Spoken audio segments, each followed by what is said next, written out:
ସମସ୍ତଙ୍କର ପ୍ରେଜର ଆଜି ଆମ ଗହଣରେ ଯେଉଁ ଟାଣୁଆ ଈଶ୍ୱରଙ୍କ ସେବକ ଥିଲେ ତାହାଙ୍କର କୌଣସି ନିରୂପିତ ସମୟ ଅନୁସାରେ ତାଙ୍କର କାର୍ଯ୍ୟକାଳ ସମାପ୍ତ ହେବାରୁ ସେ ଈଶ୍ୱରଙ୍କ ପାଖକୁ ଯାଇଛନ୍ତି। ସେହି ଶୋକାକଳ କରିବା ପାଇଁ ଆମେ ଅଳ୍ପ ସମୟ ପ୍ରାର୍ଥନା କରିବା ଯେ ବର୍ତ୍ତମାନ ସେମାନେ ଯାତ୍ରା ପଥରେ ଅଛନ୍ତି ଆଉ ସେମାନେ ଯାଇ ଠିକ୍ ଭାବରେ ପହଞ୍ଚି ପାରିବେ ଏଥିନିମନ୍ତେ ଆମେ ପ୍ରାର୍ଥନା କରିବା। ତାପରେ କେଉଁ କାରଣ ପାଇଁ କାହିଁକି ସେ ଏ ଭୂପୃଷ୍ଠରୁ ନିରୂପିତ ଅନୁସାରେ ଈଶ୍ୱରଙ୍କ ସ୍ଥାନକୁ ଗଲେ ଆମେ ତାହା ପରସ୍ପର ଈଶ୍ୱରଙ୍କ ମୁଖରୁ ଆମେ ଶୁଣିବା କଲ୍ ମାଧ୍ୟମରେ ଶ୍ରବଣ କରିବା। ଆସନ୍ତୁ ଆମେ ପ୍ରାର୍ଥନା କରିବା।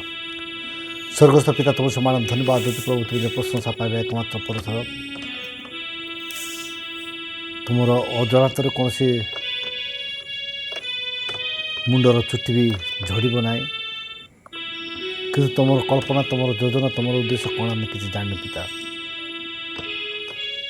ବିଶେଷ କରି ଆମ ଗହଣରେ ଥିଲେ ବୋଲି ଆମେ ଦୁଃଖ କରୁଛୁ, କିନ୍ତୁ ଯୀଶୁ ଯେତେବେଳେ ପୃଥିବୀରେ ଥିଲେ ଅନ୍ୟମାନଙ୍କୁ କହୁଥିଲେ ଯେ ତୁମକୁ ଯଦି ତାଡ଼ନା ହୁଏ ତାହେଲେ ଏହି ସ୍ଥାନ ଛାଡ଼ି ଅନ୍ୟ ସ୍ଥାନକୁ ଯାଅ, କିନ୍ତୁ ପୃଥିବୀ ପଡ଼ିଥିଲା, ନିଜେ ମଧ୍ୟ ଯାଇଥିଲେ ହେଇଥାନ୍ତା, କିନ୍ତୁ ତୁମର ଆଦେଶ ପାଳନ କରିବା ପାଇଁ ସେ ତୁମ ନିକଟକୁ ଆସିଲେ।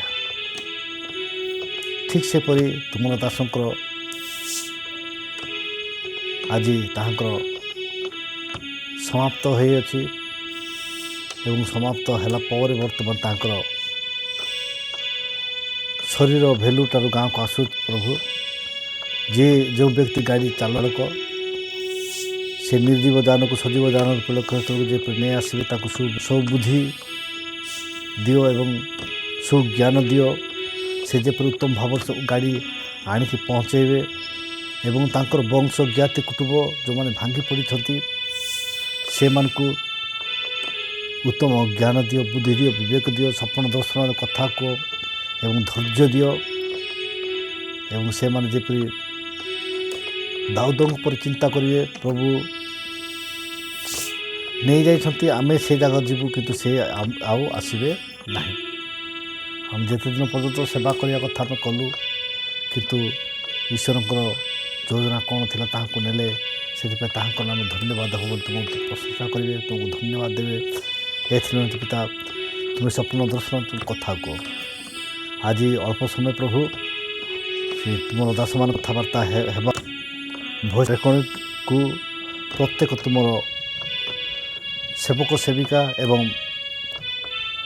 ବିଶ୍ୱାସୀମାନେ ଶ୍ରବଣ କରିବେ। ପ୍ରତ୍ୟେକକୁ ତୁମେ ଦୟା କର ଏବଂ କୃପା କର ଏବଂ ଆଶ୍ଚର୍ଯ୍ୟ ଭାବରେ ଆଗାମୀ ଦିନମାନଙ୍କରେ ଯେପରି ଏହି ଈଶ୍ୱରଙ୍କ ଦାସ ଯେଉଁ ବାକ୍ୟ ପରିବେଷଣ କରିଛନ୍ତି ସେହି ବାକ୍ୟ ଯେମିତି ପ୍ରତ୍ୟେକ ବ୍ୟକ୍ତିମାନଙ୍କ ଅନ୍ତରରେ କାର୍ଯ୍ୟ କରିବ ଏବଂ ଅନେକ ଲୋକମାନେ ଯେପରି ତୁମ ଗୋଟେ ଫେରି ଆସିବେ। ଏଥିନିମନ୍ତେ ପିତା ସମସ୍ତ କାର୍ଯ୍ୟରେ ତୁମେ ଆଶୀର୍ବାଦ କର। ଆଜିର ସମସ୍ତ କାର୍ଯ୍ୟ ବିଶେଷ କରି ଶୋକାକୁଳ ପରିବାରକୁ ତୁ ସାନ୍ତ୍ୱନା ଦିଅ ଏବଂ ଆଶ୍ଚର୍ଯ୍ୟ ଭାବରେ ସବୁ କ୍ଷେତ୍ରରେ ବିଜୟ କରିବା ସହିତ ଯେଉଁମାନେ ନୂତନ ବିଶ୍ୱାସୀ ଶ୍ରବଣ କରୁଛନ୍ତି, ମାନେ ତୁମ ସେବା କାର୍ଯ୍ୟ ନିମନ୍ତେ ପ୍ରସ୍ତୁତ ହେଇଛନ୍ତି, ପ୍ରତ୍ୟେକକୁ ତୁମ ଦୟା କର। ସମସ୍ତ ପ୍ରାର୍ଥନାର ଉତ୍ତର ଦେଲ, ସେଥିପାଇଁ ତୁମକୁ ଧନ୍ୟବାଦ ଦେଇ ନାଗରିକ ପ୍ରିୟ ପ୍ରଭୁ ଯୀଶୁ ଖ୍ରୀଷ୍ଟଙ୍କ ନାମରେ ପ୍ରାର୍ଥନା କରୁଛି, ଆମେନ୍। ଆସନ୍ତୁ ଆମେ ସେଇ ଭଏସ୍ ରେକର୍ଡିଂ ଭିଡ଼ିଓଟିକୁ ଆମେ ଶ୍ରବଣ କରିବା ଏବଂ ଈଶ୍ୱରଙ୍କ ଦାସମାନେ ସେଇ ଭିତରେ ଯାହା ଯାହା ଜାଣିଛନ୍ତି ତାଙ୍କ ପରିବାର ବିଷୟ ଏବଂ କେଉଁ ରୋଗରେ ଆକ୍ରାନ୍ତ ହେଇକି ଆଜି ଈଶ୍ୱରଙ୍କ ନିକଟକୁ ଯାଇଥିଲେ ସେହି ବିଷୟ ଆମେ ଶ୍ରବଣ କରିବା। ଆସନ୍ତୁ ଆମେ ଶୁଣିବା।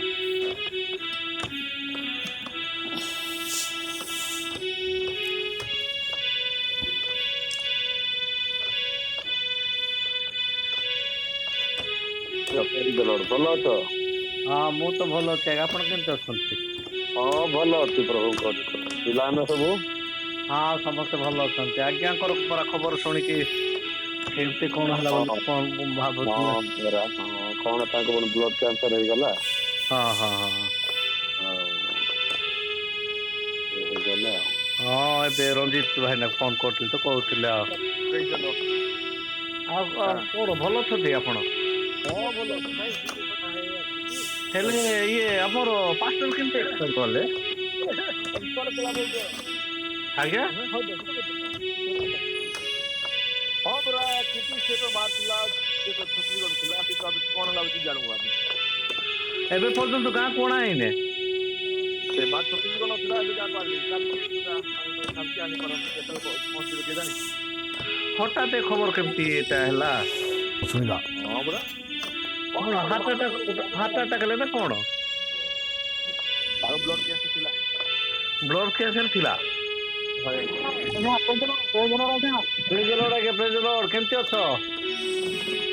ମୁଁ ଭଲ ଅଛି ଆଜ୍ଞା। ଗୋଟେ ଦୁଃଖର ବିଷୟ ପାଇଁ ସେଇଟା ତ ଶୁଣିବି ବୋଲିକି ତ ଫୋନ କରିଥିଲି ଆଉ ତମେ ତ ସେଇଆ ବିଷୟରେ କୁଆଡେ କଥା ହଉଥିଲ ଯେ ତାପରେ ମୁଁ ପ୍ରାୟ ସେଆଡେ ବାରଖମା ଫୋନ କଲି ତାପରେ ଏଇଠି ଆମର ଚାରିଆଡେ ଫୋନ୍ ଫାନ୍ ଆସୁଛି ନା ପଚାରୁଛନ୍ତି ଆମକୁ ମଧ୍ୟ ହଁ ଏଣୁ ହଁ ହଁ ଏଣୁ ଗୋଟେ ଜଣେ ଓଡିଶାର ଗୋଟେ ନେତା ଗୋଟେ କଥା ହଁ ହଁ ସାହସିକ ଲୋକ ଆଉ ତାପରେ ସେ ଜାଣିଛ ପ୍ରଭୁଙ୍କ ମାନେ ବହୁତ ତାର ଜ୍ଞାନ ଥିଲା ନା ହଁ ହଁ ହଁ ଆଉଟ ନହେଲେ ବହୁତ ଥିଲା ତାର ଭୟଙ୍କର ଜ୍ଞାନ ଥିଲା ଆଉ ଗୋଟେ ଆଜିର ଦିନରେ ଗୋଟେ ବହୁତ ଆଗ ଧାଡିର ଗୋଟେ ନେତା ଗୋଟେ ଚାଲିଗଲା। ହୁଁ ମାନେ ସାହସିକତା ଯିଏ କି ତା ଏତେ ବଡ ବଡ ଲିଡର ଯାକ ଏତେ ବଡ ବଡ ମାନେ ପ୍ରଭୁଙ୍କର ସେବକ ମାନେ ଅଛନ୍ତି କିନ୍ତୁ ଗୋଟେ ୟୁଟ୍ୟୁବ ବନେଇକି ଭଲ ମେସେଜ ଦେବା ଲୋକ ସାହସିକ କିଏ ନଥିଲେ ନା ତ ଆଉ ଭଲ ଅଛନ୍ତି ଆଜ୍ଞା। ହଁ ଆଜ୍ଞା ହଁ ଭଲ ଅଛି। ହେଲେ ଆଜ୍ଞାଙ୍କର ଖବର କଣ କେମିତି କଣ ଥିଲା? ହଁ ହଁ ହଁ କିଏ କହୁଥିଲେ ଆଜ୍ଞା? ମୁଁ ସୁଶାନ୍ତ ପାଟଣାଜୀ କହୁଥିଲି। ଆଚ୍ଛା ହଁ ହଁ ହଁ ଆଜ୍ଞା ସେ ବ୍ଲଡ କ୍ୟାନ୍ସର ଥିଲା ଆଜ୍ଞା ଏଇ ଯୋଉ 2 ମାସ ତଳେ ଦେବାର ଆସିଥିଲେ। ହଁ ହଁ ତାପରେ ଘରକୁ ଯାଉ ଯାଉ ତାଙ୍କ ଦେହ ଖରାପ ହେବାର ଲାଗିଲା ହଁ ତ ହଁ ସେଇଠୁ ପରୀକ୍ଷା କରୁ କରୁ ଜାଣିପାରିଲି ତାଙ୍କର ବ୍ଲଡ କ୍ୟାନ୍ସର ଅଛି। ହଁ ହଁ ଟ୍ରିଟମେଣ୍ଟ କରୁ କରୁ ଲେଟ୍ ହେଇଗଲା ସେ ତ କୁଆଡେ ଯାଇନାହାନ୍ତି ହସ୍ପିଟାଲ ଟ୍ରିଟମେଣ୍ଟ ହଉଥିଲେ ଆଜ୍ଞା ଚାଲିଗଲେ ଆଉ।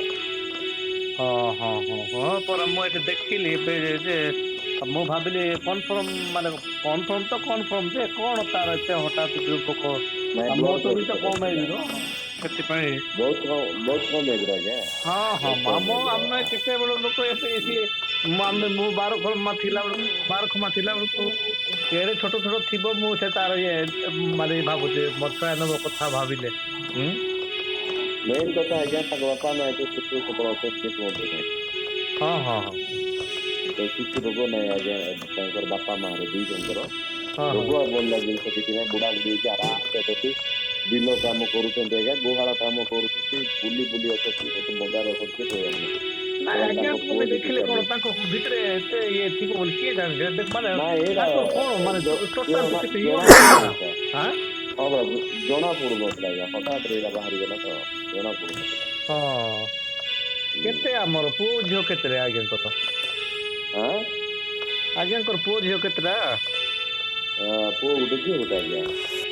ଅ ହଁ ହଁ ବହୁତ ଛୋଟ ହେଇଥିଲା ଝିଅ ଟା ବେଶୀ ଛୋଟ ହେଇଥିଲା ପୁଅଟା ତ ପ୍ଲସ ଟୁ ପଢୁଥିଲା। ହଁ ହଁ ଝିଅ ଟା ହଁ ବେଶୀ ଛୋଟ ଥିଲା ବେଶୀ ଗେହ୍ଲି ଥିଲା ତାର ବାପାର ବେଶୀ ଗେହ୍ଲି ଥିଲା। ହଁ ହଁ ହଁ ହଁ ପୁଅ ଟା ବଡ ହେଇଯାଇଥିଲା ପୁରା। ହଠାତ୍ ବୟସ ଏଟା ବେଶୀ ଗୋଟେ ନାହିଁ ବଡ ମୁଁ ମାନେ ଶୁଣିକି ବିଶ୍ୱାସ କରି ହେଲାନି ମୁଁ ଦେଖୁଛି ଆମର ସେ ବେଲବାଗ ସେ ଲେଖିଥିଲେ ଯେ ମୁଁ ଦେଖିଲି ତାପରେ ମୁଁ ଭାବିଲି କନଫର୍ମ ପଚାରିବି କାଲି ତ ଗଲେ ଖାଲି ତ କିଏ ପୋଷ୍ଟ କରିବେ ନାହିଁ ଯେ କିନ୍ତୁ କନଫର୍ମ କଣ ହେଇକି କଣ ହେଲା ଟିକେ ବୁଝିବା ପାଇଁ ଏବେ ବି ମୁଁ ସେ ବ୍ଲଡ ମାନେ କ୍ୟାନ୍ସର ଆଜ୍ଞା ବ୍ଲଡ କ୍ୟାନ୍ସର ଆଜ୍ଞା ବ୍ଲଡ କ୍ୟାନ୍ସର ହେଲା ଆଜ୍ଞା। ହଁ ହଁ ହଁ ହୁଁ କଣ ହଉ କରିବା ଆଜ୍ଞା ତାଙ୍କ ପରିବାର ମାନଙ୍କ ପାଇଁ ପ୍ରାର୍ଥନା କରନ୍ତୁ ହଁ ହଁ ପ୍ରଭୁଙ୍କର ଘଟଣା ତ କୃପା ଘଟିଲାନି ଆଉ କଣ କରିବା ସେମିତି କେବେ ଆଜି ନେଇକି ଆସୁଛନ୍ତି ନା ହଁ ହଁ ହଁ ଆଜ୍ଞା ହଁ ପହଞ୍ଚିଲା ବେଳକୁ କେତେବେଳେ କେତେ ଏଇଟା ହେବ ରାତାରାତି ଆସିବେ କାଲି ସକାଳେ କାର୍ଯ୍ୟ ହବ ଆଜ୍ଞା। କରୁଛନ୍ତି ହଁ ହଁ ପରିବାର ପାଇଁ ପ୍ରାର୍ଥନା କରିଦେବେ ଆଜ୍ଞା ଆଉ କଣ କରିବା କୁହନ୍ତୁ। ହଁ ହଁ ହଁ ହଁ କାଲି ସକାଳେ କାର୍ଯ୍ୟ ହବ ଆଜ୍ଞା, କାଲି ସକାଳେ କାର୍ଯ୍ୟ ହବ। ଯଦି କହିବେ ଆପଣଙ୍କୁ ମୋ ଉପର କେତେ ବି ଛାଡ଼ିଦେବି। ଆଜ୍ଞା ଆଜ୍ଞା ଆଜ୍ଞା କିଏ କହୁଥିଲେ? ମୁଁ ଆପଣଙ୍କର ଅତି ପରିଚିତ ତ ନୁହେଁ, ଟିକେ ଟିକେ ପରିଚିତ ସୁଶାନ୍ତ ପାଟନାୟକ କହୁଥିଲି। ବୁଝିଗଲି ଆଉ ନମ୍ବର ଚେଞ୍ଜ ହେଇଯିବେ ତ ଆପଣଙ୍କର? ନାଇଁ ସେଇଟା କରୁଛନ୍ତି। ହଁ ଭଲ ଦେଖୁନାହାନ୍ତି ଘଟଣା ଶୁଣିଲି ତ ମନେ ଟିକେ ପଡିଲା ଆଉ। ତାର କେସିଟି କାଟିଲ ନା? ହଁ ଆଜକେ ଦେଖୁଆଡି କରିଗଲେ କି ନାଇଁ? ହଁ କଲେ ତାର ବ୍ଲଡ କ୍ୟାନ୍ସର ଥିଲା, ପୁଣି ବାରକୁ ମୁଁ ଫୋନ କରିଥିଲି। ତାକୁ ହଁ ତାପରେ ଭେଲୁରରେ ଏକା ଖରାପ ହେଲେ ସେ କହିଲେ ଆଉ। ତାକୁ ନେଇକି ଆସନ୍ତି ଆଜି ରାତିରେ ପହଞ୍ଚେ। ହଁ ଭଲ ଲୋକ ମାନେ ଟାଣୁଆ ଆମର ପ୍ରଭୁଙ୍କ ପାଇଁ ବୋଲିକି ତାର ଯୋଉ ଜାଗତିକ ନଲେଜ ଅଧିକ ଥିଲା ଆଉ। ମାନେ କେତେବେଳେ କୋଉ ଜିନିଷ କୋଉ ଜାଗାରେ ରଖା ହେବ, କାହା ସହିତ କେମିତି କଣ କରାହବ, ସେଇଟା ଟିକେ ସାହସ ତାର ଭିନ୍ନ ପ୍ରକାର ଗୋଟେ ନଲେଜ ଥିଲା ଆଉ। ଆମର ତ ବିବିଲିକାଲ ମତେ ତ ବହୁତ ଆପଣ ବାଇବେଲ ରଖିକି ତ ପଦଟେ ବି କହିପାରିବେନି ଆଜ୍ଞା। ଆପଣ ବୋଲି କହୁଛନ୍ତି, ଆମେ ତ ଖାଲି ବାଇବେଲ ଭିତରେ ଏକା ରହିଲୁ ନା। ଆଉଟ ନଲେଜ ଆମର ସେତିକି ନାହିଁ। ଅଛି ବି କାଁ ଭାଁ ଅଛି ସେତିକି ତାର ଯେତିକି ଥିଲା ଯୋଉଟା ସେତିକି ଆମର ନାହିଁ ଆଉ। କିନ୍ତୁ ଆମେ ବି ନାଇଁ ଆମେ ବଢେଇ ବେଲି ବି ଆମର ଇଚ୍ଛା ଶକ୍ତି ଆସିବ ନାହିଁ ସେଇ ନଲେଜ ବଢେଇବା ପାଇଁ। କିନ୍ତୁ ତାର ପ୍ରଭୁ ଯୋଉଟା ତାକୁ ଦେଇଥିଲେ ଟ୍ୟାଲେଣ୍ଟ, ଯୋଉଟା କୋଉଟା କେତେବେଳେ କେମିତି ସେଟିଂ କରିକି ଛାଡିବାର ହେବ, ସେଇଟା ଗୋଟେ ଥିଲା ତାର ଆଉ। ଆଉ ଥରେ ମେସେଜ ଆଇଲା ଯେ ନା ଏମିତି ହେଇଗଲା ବୋଲିକା। ଓହୋ ଆଗରୁ ଏକା ଜାଣିଥିଲ ନାଇଁ କି? ହଁ ହଁ ଏ ମଝିରେ ଥରେ ଯାଇଥିଲେ ନା, ମଝିରେ ଥରେ ଭେଲୋର ଯାଇକି ସେ ଆସିଥିଲେ ହେଲା। କେମୋଥେରାପି କରିକି ଆସିଥିଲେ। ନର୍ମାଲ ମାନେ ଏଟା ଲୋ ଲେବଲରେ ଅଛି, ଏଟା ଏତେ ସିରିୟସ କଣ୍ଡିସନ ରେ ନାହିଁ, ତେଣୁ ଆପଣ ବ୍ୟସ୍ତ ହୁଅନ୍ତୁ ନାହିଁ। ଏହା ରିକଭରି ବି ହେଇଯାଇପାରେ, ସେଟା ପାଇଁ ଆପଣ ବ୍ୟସ୍ତ ହୁଅନ୍ତୁ ନାହିଁ ବୋଲି ସେମାନେ ମେଡିକାଲ କହିଥିଲେ ନା ଡକ୍ଟର ମାନେ। ତେଣୁ ସେ ଆସିଲା ପରେ କେମିତି ନ ସେ ଥିଲା, ତାପରେ ବୋଧେ ଆଉ ଥରେ ଯାଇଥିଲା ସେକେଣ୍ଡ ଥର ଏଟା। ସେ ଭେଲୁର ମେଡିକାଲରେ କେମିତି ହେଲେ କି? ହଁ ଭେଲୋର ଏକା ଯାଇଥିଲା। ହଉ ନାଇଁ ଏବେ ଫୋନ କରୁଥିଲି ଯେ ଫୋନ କରି ପଚାରିଲି, କହିଲେ ନାଇଁ ଆଜି ତ ପହଞ୍ଚିବେ ରାତିରେ, କିନ୍ତୁ କାଲିକି ଏକା ଯାହା କରାହବ ବୋଲି କହୁଥିଲେ ଆଉ। ହଁ ବାଲିଗୁଡା ନୂଆ ଭାଇ ଫୋନ କରିଥିଲି, ସବୁ କେତେ ସମସ୍ତେ ପାଖାପାଖି ସମସ୍ତେ କାଲିକି ଆଉ। ଆଜିର ଠିକ ଶିକ୍ଷା ଅଛି ବାବୁ, ଏବଂ ରହୁଛି ଆଜିର ନହେଲେ ସମସ୍ତ କାର୍ଯ୍ୟରେ ବିଶେଷ କରି ଶୋକାକଳ ପରିବାରକୁ ଭରସା ସାନ୍ତ୍ୱନା ଦେବା ସହିତ, ଆଜି ଯେତେ ଲୋକ ଏହି ବାଣୀଟି ଶୁଣି ଅଛନ୍ତି ପ୍ରତ୍ୟେକଙ୍କୁ ପରସ୍ପର ଆଶୀର୍ବାଦ କରନ୍ତୁ।